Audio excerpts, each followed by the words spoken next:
Well, the Greens have a new captain at the helm, but it would seem the course hasn't changed. Larissa Waters was named the party's new federal leader after Adam Bandt got punted, and if you thought that might mean they'd go back to being a Green party, like it says on the tin, well, I'm sorry, that's not what's about to happen. We're the Greens, so of course we stand firm always on social justice and human rights. Whether that's First Nations justice, whether that's a free Palestine, whether that's peace and human rights globally, we will always be there calling out atrocities, calling out a genocide and standing strongly on social justice and human rights. I know a lot of wonderful Jewish voters who are backing the Greens because they don't want a genocide either.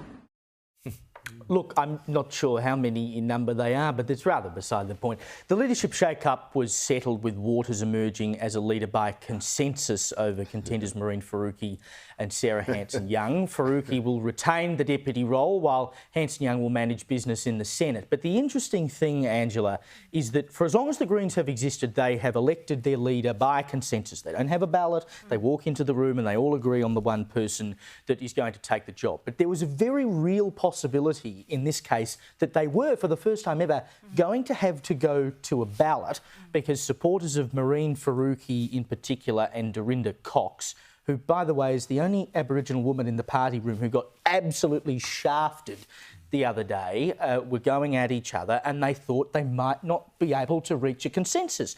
So it's very clear that after this election, in which, of course, they were destroyed in the lower house, but they now have the absolute balance of power in the Senate. There are two different sides of the Greens pulling in either direction. They are a divided party about where they need to go. They absolutely are. And look, you know, that Kumbaya way of electing their leader is really interesting, and it doesn't suggest it has the heft or the rigour of other elections.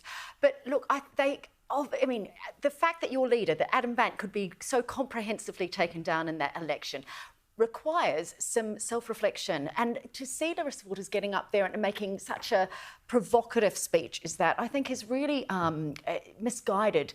If you really want to appeal to your base, you need to go back and think what it was that allowed you to get those seats in Brisbane at the last election and then to lose them so comprehensively in this election. And that takes time. So going in with a softer, more generic first, press conference is much smarter than going in all guns blazing. I'm not sure they're too smart, though. Andrew, can I add to that, though? I think it's not so much it was provocative. If you actually look at that speech, the thing that's interesting, she didn't say a single thing that directly impacts Australia. That's exactly There was vague stuff about social justice. There's a genocide going on the other side of the world, apparently, allegedly. There wasn't anything about cost of living. There wasn't anything about the Australian economy. There wasn't anything, even if you wanted to do the kind of communist stuff they like to do and say, well, this is how it will directly impact our stupid, loony, lefty policies will impact Australians, fine, go for that if you want to do the far left thing. But it's all just this generic, waffly, vague stuff, which is, not in any way relating to Australian voters.